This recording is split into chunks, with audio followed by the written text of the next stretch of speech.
Super Mulheres Positivas. Olá, sejam bem-vindas, bem-vindos ao Super Mulheres Positivas. Eu sou a Naná Feller, host desse videocast Mãe de Dois. E semanalmente estamos com episódios novos no ar, aqui no YouTube da Jovem Pan Entretenimento. Mas se você, como eu, é do áudio, não se preocupe que a gente continua em todas as plataformas de podcast para você escutar a partir das segundas-feiras. De manhãzinha a gente já está com um episódio novo no ar. E hoje eu tenho uma pessoa super especial e que foi me recomendada por uma outra pessoa super especial aqui para bater papo conosco. Eu convido para a mesa Fabiana de Freitas, Fabi, né, como você é conhecida. Muito obrigada por estar aqui conosco hoje. Obrigada, Naná. Uma grande honra para mim estar aqui nesse programa tão maravilhoso, com esse nome tão legal, né? Mulheres Positivas, né? Super, né? Porque a gente é super. Eu falo, né? Que eu falo brincando que a partir do momento que vira mãe é uma super mulher positiva mesmo. Não há como. A Fabiana de Freitas é vice-presidente do Jurídico, Compliance, Assuntos Institucionais e ESG do Grupo Boticário.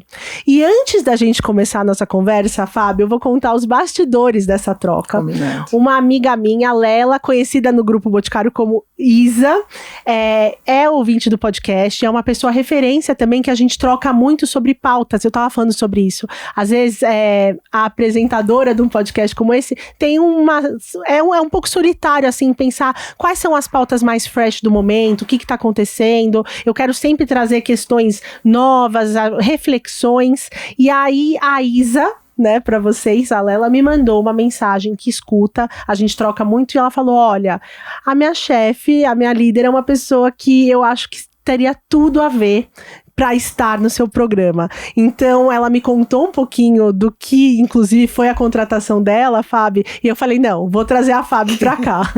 Fábio, vamos começar, inclusive, eu acho que contando sobre esse episódio, porque eu acho que diz muito sobre você, sobre a líder que você é, e como você inspira essas mulheres que estão chegando e estão vivendo a maternidade para falar, nossa, eu consigo, eu dou conta disso, e eu me sinto acolhida nesse ambiente. Obrigada, Naná. Uma super honra estar aqui, contar essa história, que para mim foi muito bacana, mas não foi a primeira, né? Essa história já aconteceu tanto com mulheres quanto com homens, mas no caso da Isa, né, foi uma coisa muito bacana, porque quando a Isa contou a história dela, de vida, que ela tinha morado em Israel, que ela tinha feito direito numa instituição super conceituada, eu como advogada tive um carinho por isso, né, e que ela também era expert, né, em temas de tecnologia, falei, nossa, a gente tá mega cuidando da parte de privacidade aqui do grupo, eu quero essa mulher, né, ela é uma mulher,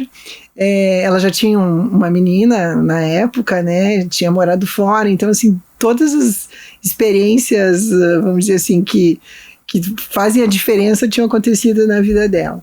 E a gente começou a conversar, e começou a trocar ideia, e uma conversa, outra conversa, até que chegou no momento que eu meio que tive assim, certeza que seria ela logo de início. Eu já tinha entrevistado outras pessoas, e eu fiz a proposta para ela, ela devia estar menos de um mês, talvez 15 dias de ganhar nenê. E o que me inspirou nesse momento, porque eu acho que mulheres que têm filhos e que passam por tudo isso, homens também, mas no caso aqui, a gente como mãe, né, a gente acaba, eu sempre digo, é o melhor MBA da vida, né, porque é resiliência, é você entender que tá no meio do obscuro, do incerto, né. Eu falo que eu tô no meu mestrado, no terceiro ano do meu mestrado, né, meu filho tá com 3 anos, é isso, é uma criatividade, resiliência, você vira multitasks mesmo. Exatamente, e por mais que você veja ou tenha experiências das outras pessoas, a sua própria sempre vai ser muito diferente. E aí chegou o momento da proposta, né, eu convidei ela para trabalhar com a gente, porque a gente estava criando a área, né, e queria alguém ali que realmente pudesse dialogar com a tecnologia da informação, né, soubesse a parte legal, mas também soubesse da tecnologia que não tem como andar desparcerada aqui.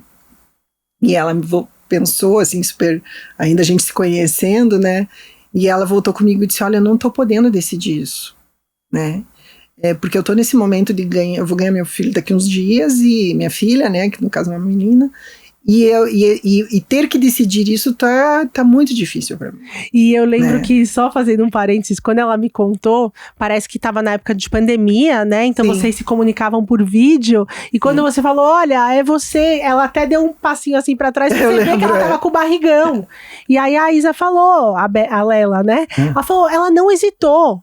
Né, por um momento que seria eu, mesmo assim com 8 meses de gravidez, que eu era a pessoa para aquela vaga, sabendo que eu ia ter a licença, enfim, que vinha mais uma segunda filha. Então eu acho que isso também para ela e para todas nós mães que escutamos esse relato, nossa, dá uma segurança que a gente tá mudando, né? A gente precisa mudar isso, né, Naná? A gente tem que mudar isso, porque é da natureza ter filhos, né? E é uma questão que acontece com a mulher, mas que acaba só a mulher tendo que colher, né, o ônus dessa pausa, né? Que não é um ônus, mas que pode ficar parecendo uma pausa e um ônus, né? É uma Parece pausa, que tá muito individualizado ainda, ao invés de ser uma questão social, mas esse seu comportamento e até da empresa, e a gente vê algumas empresas caminhando para isso, nos mostram que a gente tá entendendo que esse filho é do coletivo. Com certeza. E tu sabe que 2 homens me ajudaram muito nisso, né? Eu tive o André e o Alex na minha equipe.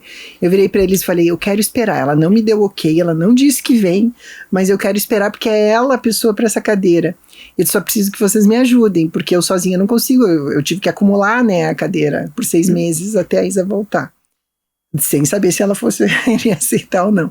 E eles na hora, não, Fábio, conta com a gente, né, bora lá, nem discutiram. Então, assim, é um caminho que não é só nosso, né, é um caminho de todos, né, então, mas eu te digo assim, ó, o fato da gente estar vivendo dentro do grupo, estudando na época, ou recém-iniciando, não lembro, foi em 2021, a licença universal, que a gente tem obrigatória no grupo por 4 meses, 120 dias. Quando você diz, só explicando para as pessoas, a licença universal não importa o gênero, os dois podem... A mulher no grupo tira pelo menos 4 meses e tem mais 2, porque a gente é empresa cidadã.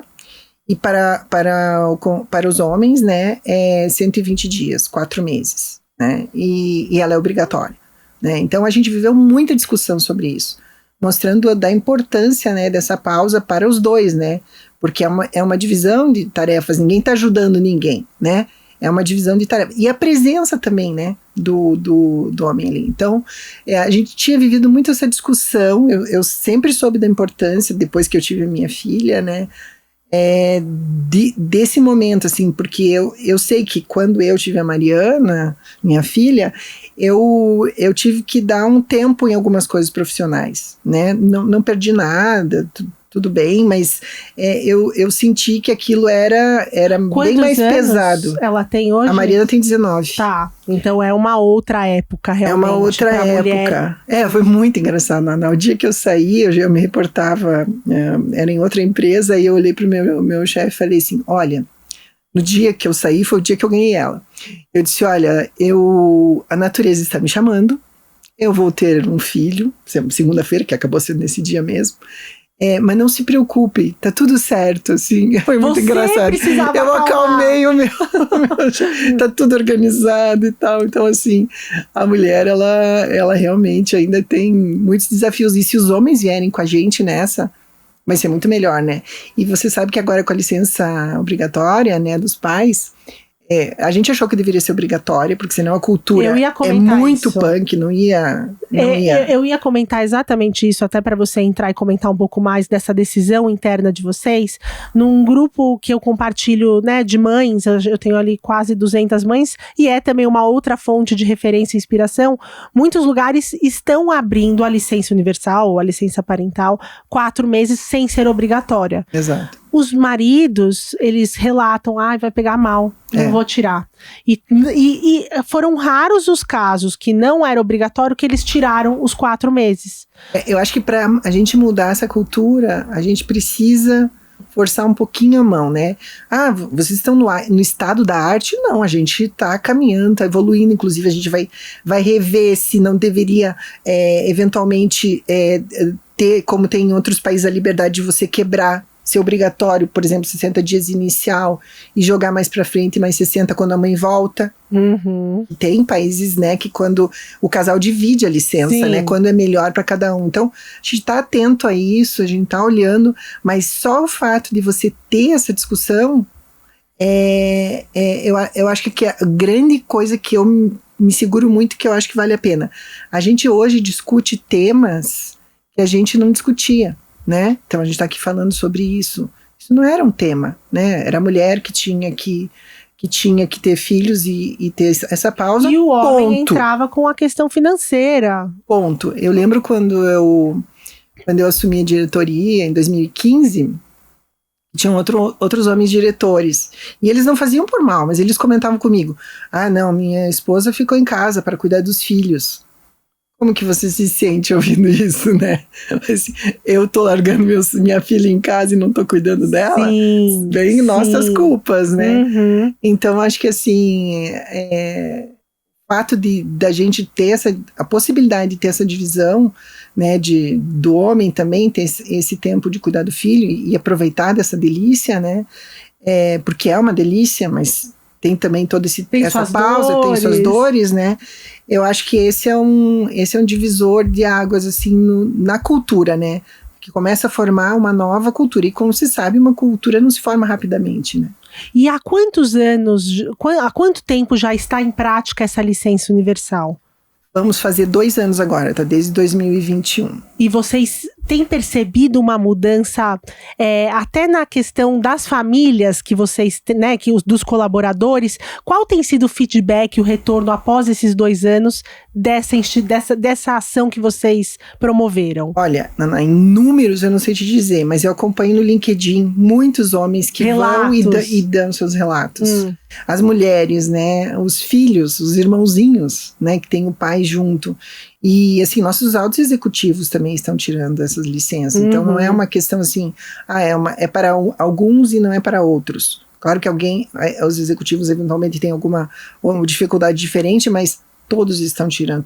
Essa licença não é com regras diferentes para o nível hierárquicos diferentes, né? E a gente comentou aqui a questão dessas pessoas, desses pais, inclusive, estarem presentes mais, né, nesse momento do puerpério, da criação, mas tem também, na hora de contratar, agora quando a gente sabe que é universal, que não é só da mulher, isso não vira mais também algo para se pesar, né?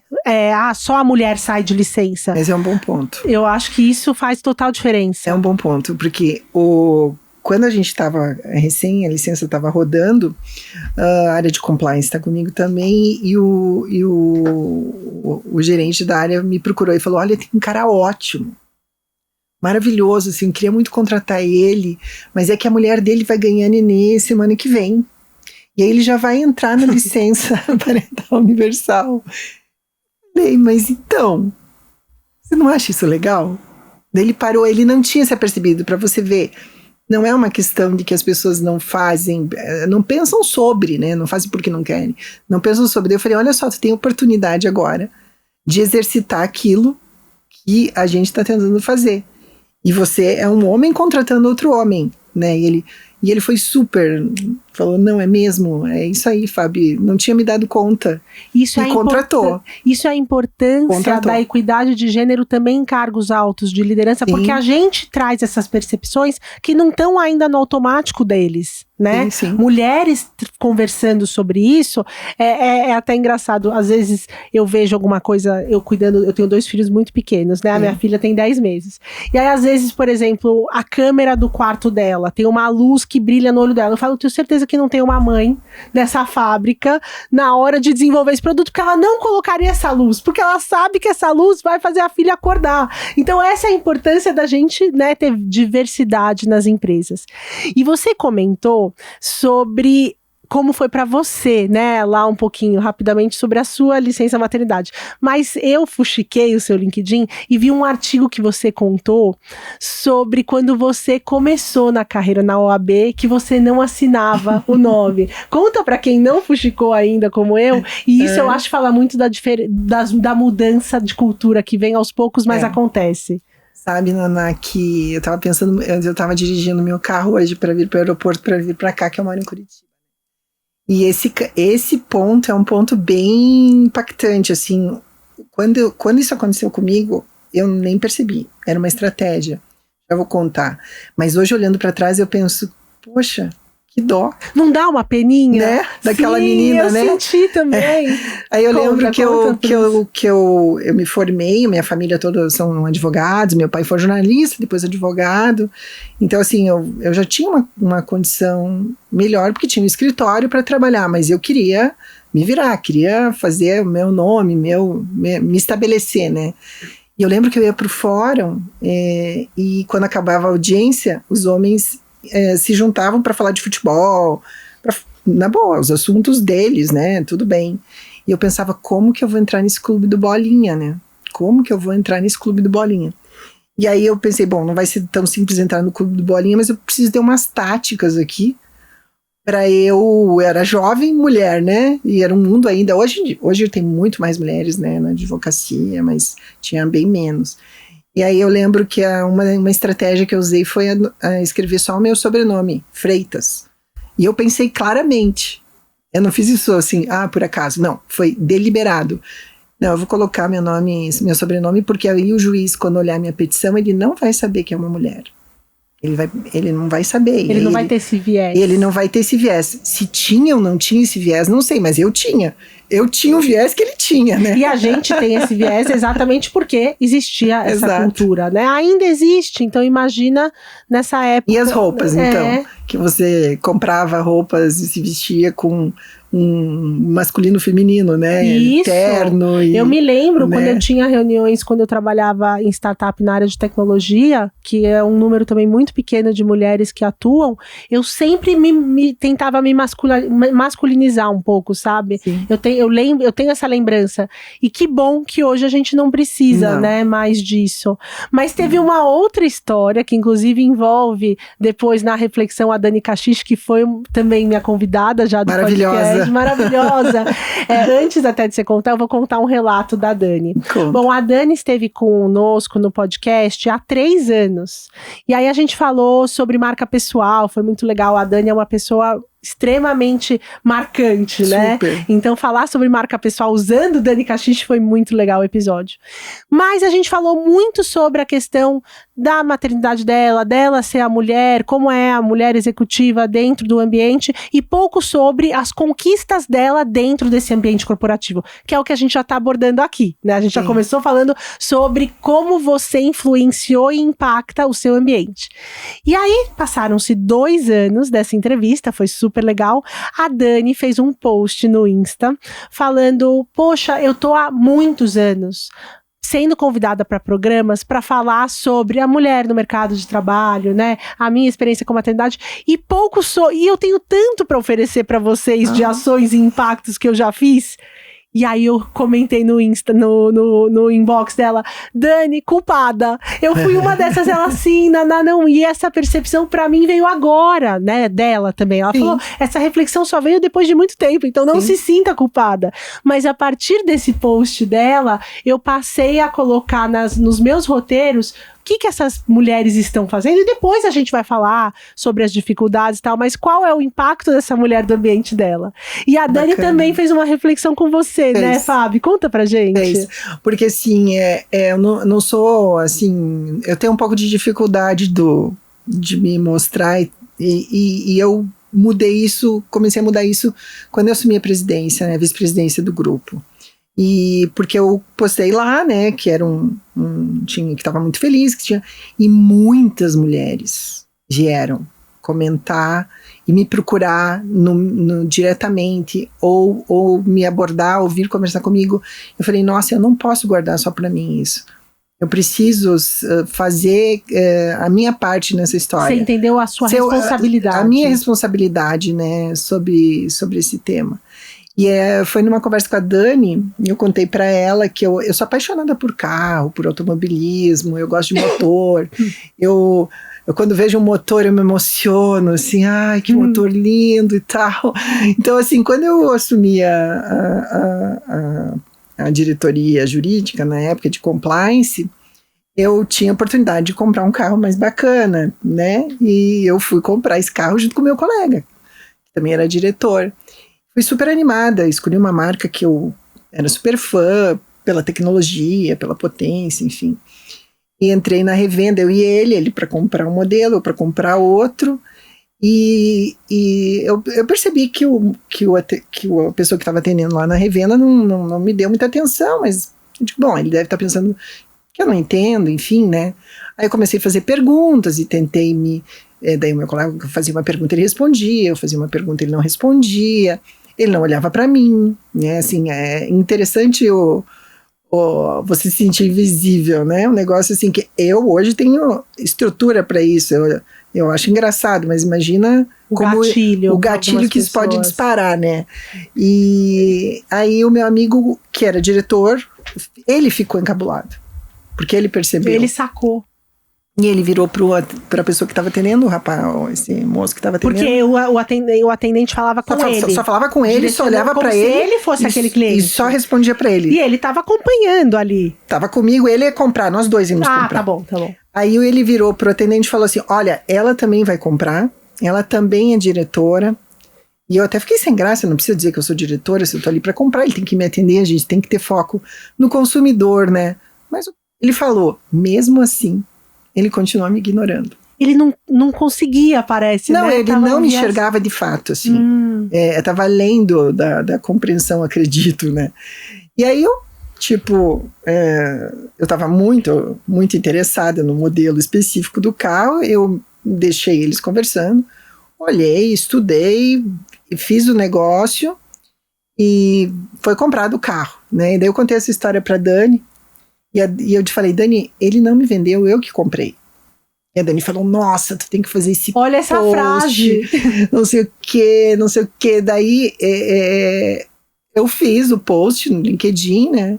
E o que me surpreendeu, porque isso foi 2015, que muitas mulheres, não sei se você olhou embaixo, comentaram que aconteceu a mesma coisa com elas hoje. Eu, por exemplo, quando eu li o seu post, né, porque é isso, eu fui olhar tal, e eu fui impactada com esse seu post, me veio na hora, no meu aniversário de casamento, eu e meu marido, a gente foi jantar fora num restaurante, e aí o sommelier oferecia o vinho pra ele, escolhi pra ele, e eu que sou a amante de vinhos da relação e conheço um pouco mais, né, não sou uma expert, mas assim, o meu marido, se é cerveja, água ou vinho, tá tudo certo. E aí o meu marido, toda vez, né, nesse caso específico, mas sempre acontece isso, ele fala, não, é ela que escolhe, é ela que conhece o vinho, é ela que prova. Mas olha só, um ponto super importante que você tá pegando, né?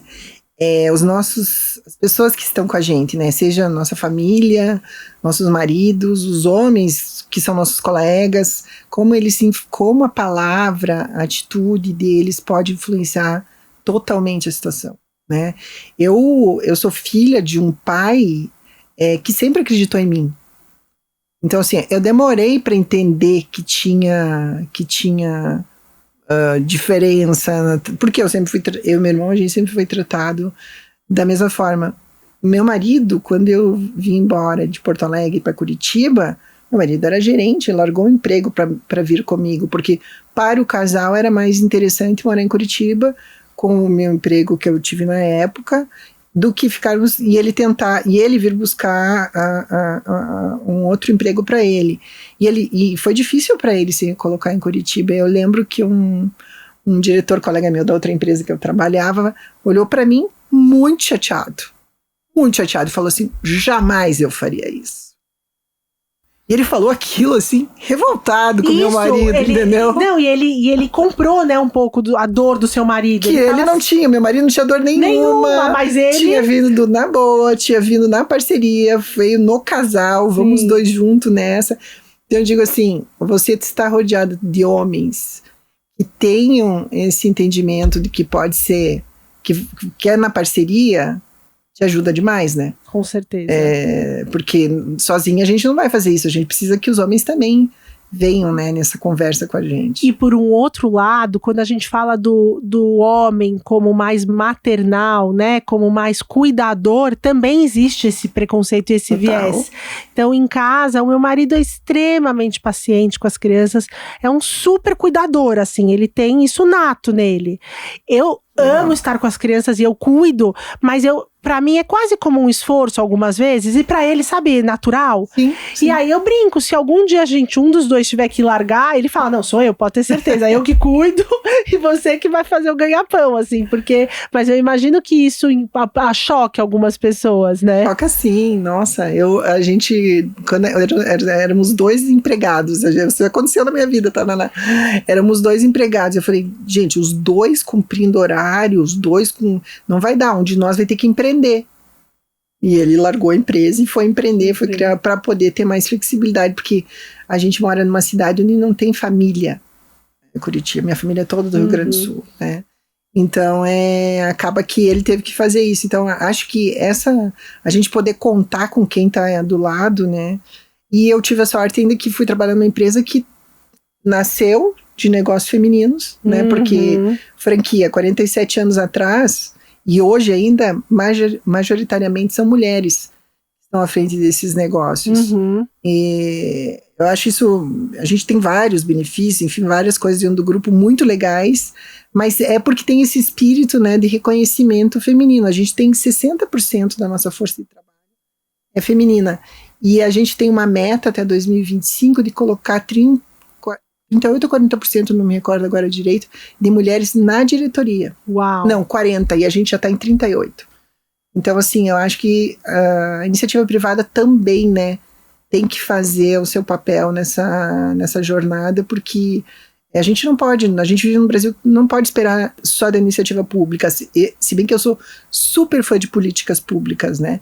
Mas a gente precisa muito... Mas a gente sabe a força das empresas. Exatamente. Né? Quantas pessoas estão dentro dessa instituição, tanto culturalmente, dependendo financeiramente. Então, concordo plenamente com você que essas ações são extremamente impactantes para um coletivo como um todo.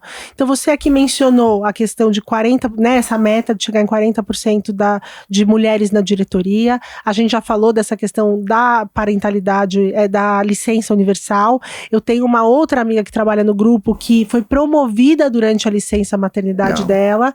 Então, se você tem algumas outras ações para comentar conosco que estão em andamento, que vocês já fizeram, que você acredita que tem um impacto na diversidade como um todo? Daí a gente não está falando só de questão de gênero? Com certeza. Eu acho super importante os grupos de afinidade que a gente tem. Por exemplo, o grupo lado a lado, que é o de gênero, ele tem quase 900 pessoas. Todos voluntariados. Então a gente tem da questão de raça, de etarismo, de gênero, a gente tem mais LGBTQIA+, e a gente tem de capacitismo também. E a gente acaba tendo essas pessoas que são voluntárias discutindo questões relacionadas, porque eu acho que rodas de conversa... Como funciona isso na prática? São grupos de conversa? São grupos de conversa, né? Então, esses grupos de conversa... Com 900 pessoas divididas... 900 só no lado a lado. Tá. Então, agora eu não lembro, são muitas pessoas. Tá. E esses GIAs, né, que são grupos de afinidade, eles acabam servindo de laboratório, porque você ali tem conversa, você tira ideia, você olha, quem sabe a empresa faz isso, quem sabe faz aquilo. Sai dali algumas ideias de políticas. Não é deliberativo, mas é uma fonte de informação. Porque nesse tema de diversidade, Naná, você fazer conversas, você estudar, você ter discussões e ensinamentos sobre o tema é fundamental, porque tem coisas que a gente nunca ouviu falar, tem temas que a gente nunca discutiu, tem situações que a gente nunca ouviu falar. Então, na hora que você está trocando, você vai aprendendo. Eu sou responsável pela área de conduta do grupo também, então ali a gente acaba tratando com vários temas. E o foco que a gente dá é treinamento, né? Então a gente percebe aqui algum tipo de reclamação, a gente vai lá, trata pontualmente, mas vai lá e trata de fazer treinamento, porque quando você treina, você fomenta a cultura. Você fomentando a cultura, em vez de você ter uma área tocando um tema, você tem todo mundo tocando o tema, né? E esse é um ponto de diversidade, né? O grupo, a gente está há quantos anos aí trabalhando com comerciais, com temas de diversidade, né? Tendo bastante enfrentamento, eventualmente, reconhecimento sim, mas enfrentamento também. Principalmente quando a gente entra nas redes, né? Exatamente. Então, assim, eu acho que ter um posicionamento tão forte, também ajuda que o empregado de dentro olhe e fala, não, esse tema aqui, ele está acontecendo lá fora, mas ele está acontecendo aqui dentro. É a tal da verdade, né, Naná? O que fala mais do que a verdade? Nada. Né? E a gente sabe quando as coisas são de fato verdadeiras e quando elas não são. Mas tem uma coisa que me chama muita atenção, Naná, que é a importância que tem cada vez mais de você falar e mostrar as coisas, porque em algum momento da vida, fazer era mais importante que mostrar. Sim. Né? E isso se tornou agora o inverso, né? Se você não faz, parece que não existe. Se você não mostra, né, o que você fez, parece que aquilo... Isso ainda é um dilema. Sim, é verdade. Isso ainda é um dilema. E, Fábio, você contou que até na sua criação, seu pai já colocava dentro de casa, você tem um irmão, ele colocava, olha, vocês dois são iguais, né, e eu acho que isso até construiu essa sua personalidade de ir atrás, de lutar pelo que é seu, né? Sim. Conta um pouquinho dessa criação, dessa educação e como foi, inclusive, a entrada sua no mercado de trabalho. Porque você falou que você começou, inclusive, com advocacia, né? Num escritório de advocacia. E aí, como que você chegou em empresas e hoje como uma vice-presidente do grupo, de um grupo tão expressivo e reconhecido nacionalmente, internacionalmente? Aí, Naná, a gente podia conversar bastante, mas enfim, eu acho que de fato, eu tinha uma pessoa que confiava muito em mim, né, e eu sabia disso, eu sentia isso, né. Então, até outro dia eu fui falar num evento de mulheres aqui, de DPOs aqui em São Paulo. Foi sensacional o evento, que mulherada preparada, um negócio bacana, assim, muita inovação, técnica, assim, lindo de ver, muita gente competente. E aí eu fechei o evento e elas perguntaram, como que faz, né? Como que faz para chegar lá, né? E eu disse, olha, o fato, a educação para mim ainda é o ponto mais importante da história toda, né? Acho que a gente, através de terapia, através de autocuidado, através de investir em si mesmo, estudar muito, sempre estudar, né? Quanto mais sei que nada sei. Mas eu acho que se você tem uma educação de credibilidade, que você é uma pessoa que confia na sua integridade, nas suas ideias, não é ficar bajulando, mas você saber que tem um lastro ali, tem uma confiança, isso te dá um arsenal para a vida muito grande. Eu, de fato, assim, eu nunca pensei em ser vice-presidente. Eu pensava em fazer o melhor. Isso sempre eu quis. Eu não comecei como advogada, eu fiz várias coisas na minha vida. Eu fui motorista de Kombi escolar, tudo que aparecia de bico eu fazia. Eu fui estagiária do Ministério Público, onde tinha alguma coisa para eu fazer. Eu fui boy do escritório do meu pai, girl no caso. Então, assim, onde tinha alguma coisa para eu fazer, eu ia fazer. Porque eu morava no interior e eu achava muito chato ficar sem fazer nada. Então tinha cursinho de culinária, eu ia fazer. Tinha cursinho de cabeleireira, eu ia fazer. Muito curiosa.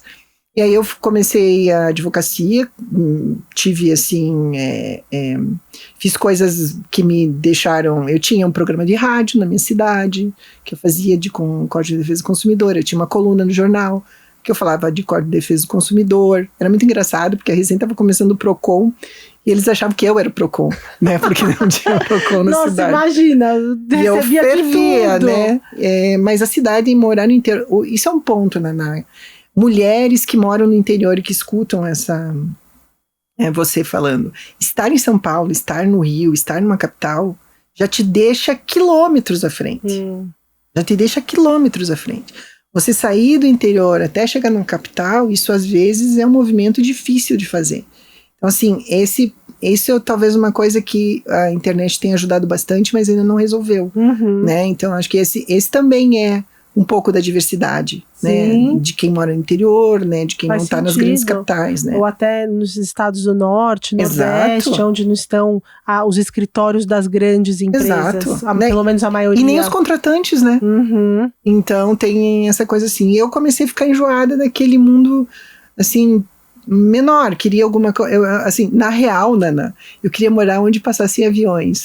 Esse era o meu target. E a gente aqui em São Paulo fugindo deles, né? Aqui é rota de avião, então não vou comprar um apartamento aqui. Eu queria uma rotinha de avião em cima de mim, né? Você gosta do barulho do motor de transporte. Mas isso mudou, né? Mas eu queria saber que o mundo estava circulando, que as coisas estavam acontecendo. E eu aceitei um emprego em Porto Alegre para montar um escritório de advocacia de um colega que eu ganhava o tanto que eu pagava meu mestrado.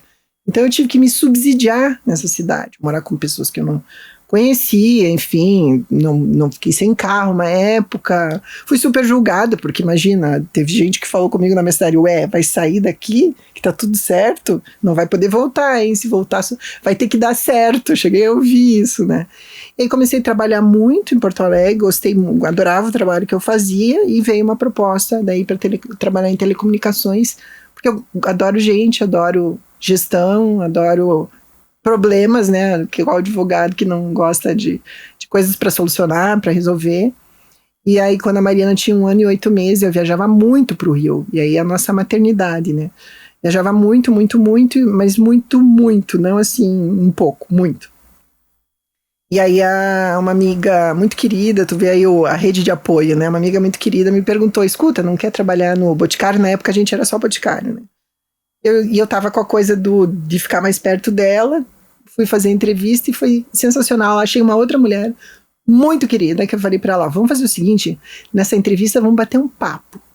Se for bom pra nós duas, ótimo, se não, por favor, falei, tô super feliz lá, né, vamos, e foi muito legal, e acabei entrando no grupo e podendo acompanhar todo esse momento do grupo de virar grupo, né, a gente ter conselho, depois a gente ter multimarca, multicanal e ser um ecossistema de beleza que a gente é hoje. Então, eu acho que assim, garra, né, vontade, não tem assim muito um caminho reto para dar, mas confie em si. Sabe que semana passada, desculpa eu dizer isso, mas acho que isso é legal para as mulheres escutarem, assim, uma coisa que eu observo enquanto executiva, e eu sempre tento ajudar as mulheres que estão ao meu redor, não porque eu tenho a fórmula mágica, mas porque eu já reparei isso, sou muito observadora. As mulheres têm que entrar mais empoderadas nos ambientes, né? Desde a postura física, o tom de voz, menos desculpas, mesmo que seja difícil, coloca a sua ideia, se vier um não te destruirá, né? A gente sempre quer o perfeito, quer o bom, e eu acho que essa coisa das pessoas perceberem que você se empodera, seja homem ou seja mulher, para nós é um pouco mais difícil, acho que isso faz toda a diferença, e eu vejo muitas mulheres sendo mais reservadas, tendo... Com medo até de aplicar vagas, né? Tem um estudo do LinkedIn que demonstra que a gente tem... As mulheres, elas por muitas vezes olham aquela vaga e falam, não é pra mim. Quando o homem, 100% das vezes ele vai falar, não, essa vaga funciona pra mim. Então, nem pensa, né? São pesquisas que demonstram realmente isso que você tá falando, né? De não sentar à mesa, como a Sheryl fala. Sabe que eu vi o livro da Viola também, li o livro da Viola recentemente, né? E ela sai daquele mundo extremamente pobre, violento, né? E ela relata super bem a dificuldade que ela tem de aceitar que ela pode ter um lugar à mesa. Uhum. Ou seja, que ela não é a Meryl Streep branca, né? Como falar, negra. Ela fala, olha... A maior trava dela era ela. Né? E eu acho que isso... Eu falei com uma mulher semana passada, já uma executiva de quase seus 60 anos, e ela veio me perguntar o que eu faço para eu andar na minha carreira, porque eu não quero parar. Acho lindo isso, né? Eu não quero parar. Ela tá com 1000 ideias, ela é mega competente. Eu falei, olha, eu acho que a primeira coisa que você tem que fazer é mudar a sua postura. Daí ela, como assim? Eu disse, porque você entra na reunião, parece que tá pedindo desculpa. Você não tem que pedir licença para colocar a sua competência. Tem que ser educada, tem que ter humildade, mas não tem que ter vergonha de ser competente, sim, né? Então... E quando a gente estava no começo dessa nossa conversa contando até sobre a Isa, né, que faz parte do seu time, uma coisa que me chamou a atenção foi que você falou sobre a parte de estudos dela, né, que te interessava, onde ela já tinha trabalhado, mas você falou sobre a experiência dela, Sim. o quanto isso também você valorizou. Eu acho que isso também a torna uma líder que as pessoas admiram, porque você olha para história da pessoa. E aí, para finalizar o nosso papo, eu queria que você contasse quem foi a sua inspiração, quem foi a Fabi, que é para tantas mulheres hoje no grupo, quem foi para você, na sua vida, uma grande inspiração e liderança? Eu só pra gente te responder, sabe o filme do Avatar que ela fala, eu te vejo? Isso para mim é muito forte, eu te vejo. Eu enxergo a pessoa que está na minha frente. E quando uma pessoa senta na minha frente, ela já passou por todas as entrevistas técnicas. Eu quero saber quem é a Naná. O que a Naná gosta, o que vive, o que come. Eu quero saber da Naná. Porque é a Naná que vai ter um baita de um problema dela, na mão dela depois da manhã. E se ela aplicar só o que eu acho no Google, ela não vai conseguir resolver. Ela vai precisar de todo esse arcabouço de vida, de coragem, de experiência. Então eu acredito demais nisso. Uau! Acredito demais nisso. E teve algumas mulheres maravilhosas na minha vida. Eu tive muita sorte de encontrar homens e mulheres, né, muito maravilhosos na minha vida. Mas as minhas avós foram mulheres incríveis. Né? Eu recebi coisas assim das minhas avós totalmente diferentes. Mulheres muito assim diferentes, mas cada uma delas me trouxe muita força, assim. Tive muitas mulheres maravilhosas, assim, a mãe de uma amiga que era cientista, a minha mãe, a minha própria um pouquinho de cada uma dessas mulheres. Então, você vai, minhas tias, você vai olhando essas mulheres super, né, mulheres que sabem falar, que têm coragem, que contam histórias, que fazem crochê. Assim, tem muita coisa bacana, né, que eu acho que dá para somar. Seria até uma injustiça, né, não gosto muito dessa palavra justiça, mas seria até uma injustiça eu não me apenas uma. Fabi, muito obrigada pela sua participação no nosso programa. Além de te agradecer, eu gostaria de agradecer o grupo. Eu sei que a sua agenda, assim, foi difícil, mas eu vi o esforço que vocês fizeram para você estar aqui comigo hoje, e eu agradeço demais isso. Queria agradecer a Lela também, a sua Isa, a minha Lela, que nos aproximou, a Marcela, todo mundo que fez esse encontro acontecer. E queria também convidar todas as mulheres que assistiram esse programa, se você acha que tem, enfim, alguma amiga que gostaria, você compartilha esse programa para elas. A cada segunda-feira a gente tem um novo episódio no ar. Também a minha diretora tá olhando, não é a cada 15 dias mais, é semanal. Agora temos um programa semanal. E é isso, Fabi, muito obrigada por estar conosco aqui hoje. Obrigada, eu tô apaixonada por esse programa. Acho que uma palavra positiva é uma palavra muito potente. E a gente tem que acelerar esse negócio. É isso aí, vamos acelerar e fiquem conosco. Na próxima semana estamos de volta com um novo episódio no ar. Super Mulheres Positivas. Realização Jovem Pan News.